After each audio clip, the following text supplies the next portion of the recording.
Okay, let's move on to domestic politics. There is building friction over the Scott Walker ascension in pre-presidential polling for the Republican Party. The appearance of a bunch of Republican wannabes in Iowa a couple of weekends ago, 2 Saturdays ago, Scott Walker came out of what most people thought was nowhere and delivered a stem winder. And it was a stem winder that touched every conservative hot button. And he did so with energy and fearlessness. And it was a shock to a lot of Republicans who, for the life of me, I don't know how they've missed what he has done in Wisconsin, but I don't understand that. This is my point. I don't understand people being surprised. I just can't understand. Here's a guy who had to win 3 elections in 4 years. The Democrats and the left threw everything they've got at him. They threw mean-spiritedness. They threw extremists. They threw hates kids, wants to starve kids. They threw everything at him in a blue state, and he beat them back 3 different times without becoming bitter.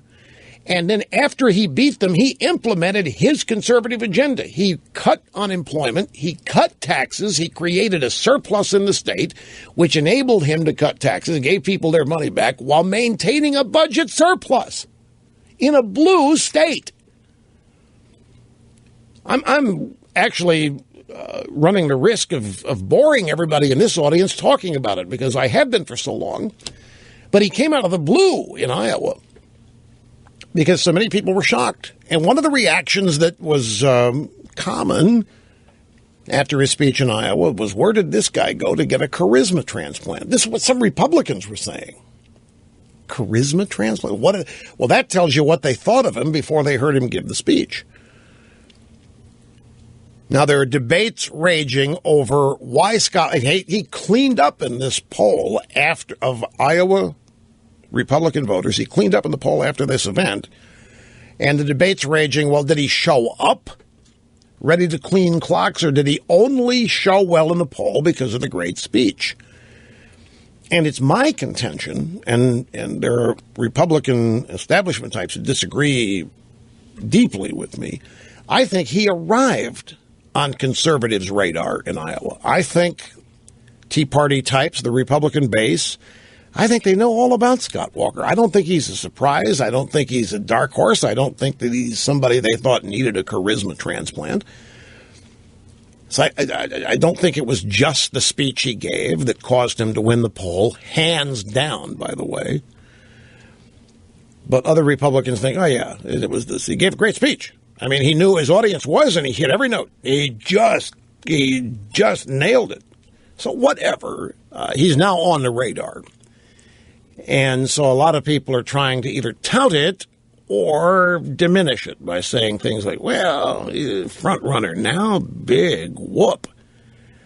Not going to stay the front runner all of this time between now and the election in 2016. That's right, by the way. I don't know the last time, it may not ever have happened, that somebody that's a front runner coming out of this event in Iowa ended up getting a nomination. I think somebody told me the last time it happened in 1980, which would be Reagan, which I could believe. But being front runner now, this is early. I mean, not everybody that's going to get in is in. Not everybody that's going to get in was in Iowa.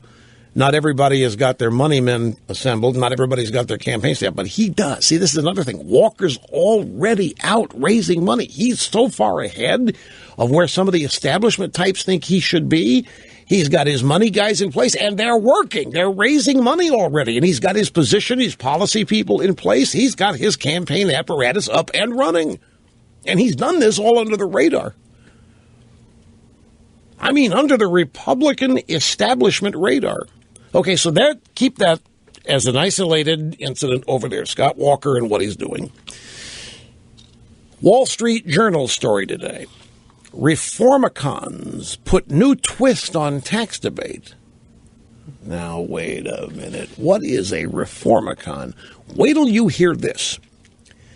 A group of young conservatives dubbed Reformicons are making inroads among Republican presidential candidates by arguing the party's traditional reliance on broad-based tax cuts, which have been Republican orthodoxy for a generation, is not enough to cure the problems of the middle class. No. Instead, this young group of conservatives, dubbed the Reformicons, they're calling for crafting subsidies and tax credits and other public policy tools based on conservative philosophies and tastes to help the unemployed and other struggling middle-income households.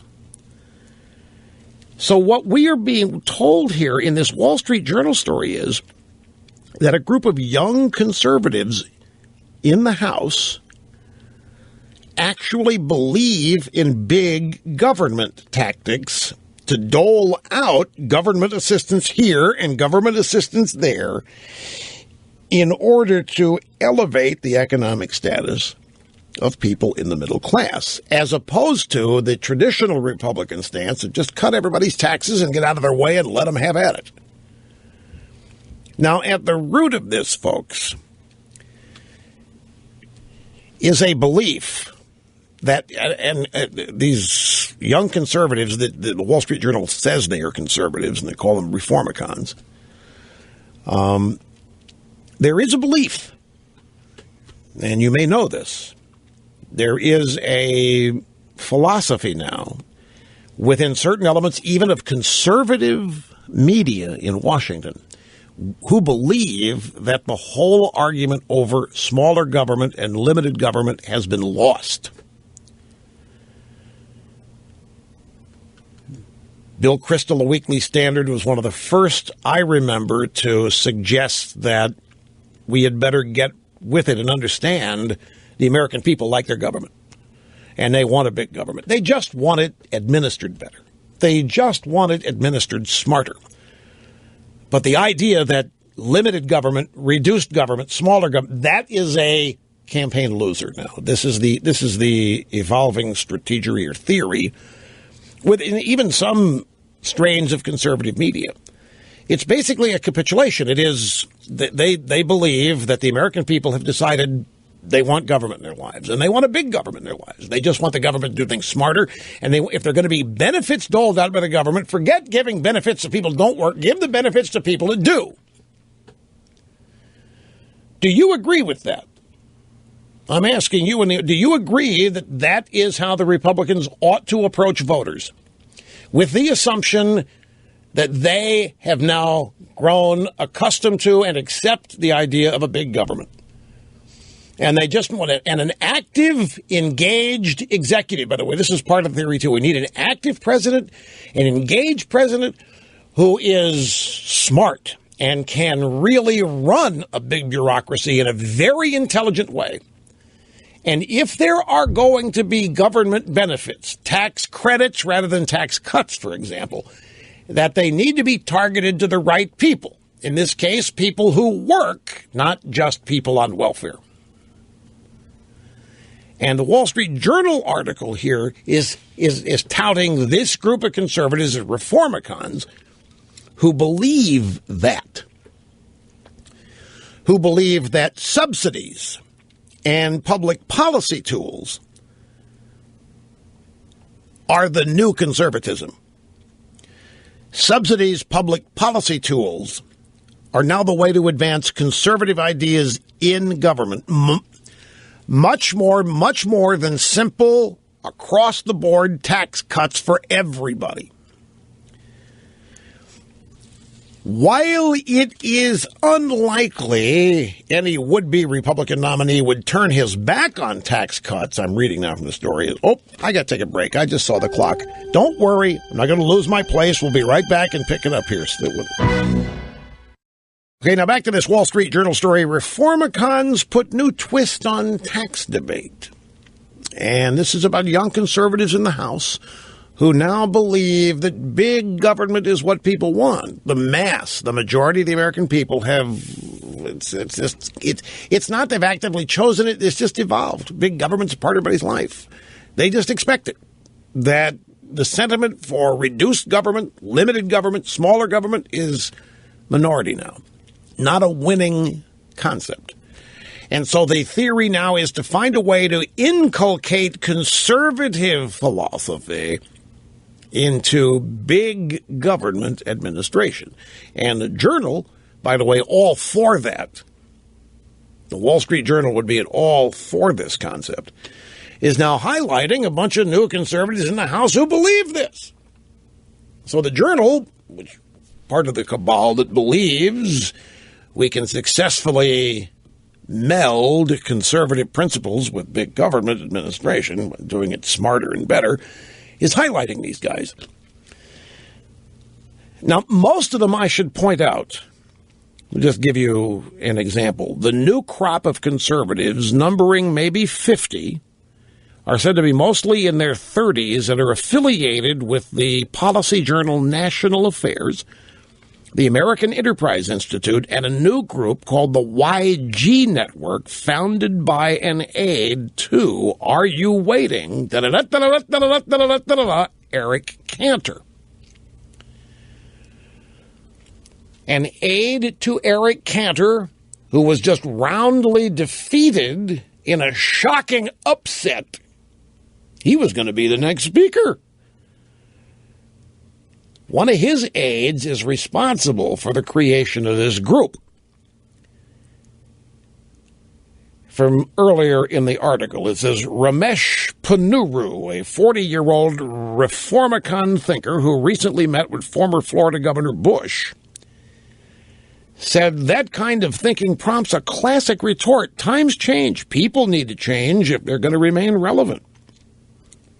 Relevant like Eric Cantor remained relevant politically. I mean, he's on Wall Street now, but we're going to stay relevant like Eric Cantor did. Ramesh Ponnuru is from National Review, by the way. I think he's still there. Still writes there. But did these guys miss the midterm elections, I'm wondering? Republicans won an historic landslide at every level of elected office, not with any of this on the ballot. There are now more Republicans in public office than there have been in over 100 years. Now, in my mind, that makes them more relevant than they've been in a century.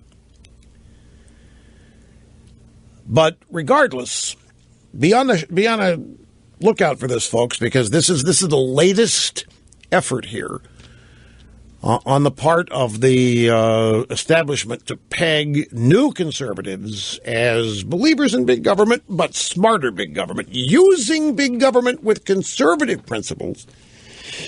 To me, it sounds like buying votes. I got to take another break here, but just sit tight. We'll be back.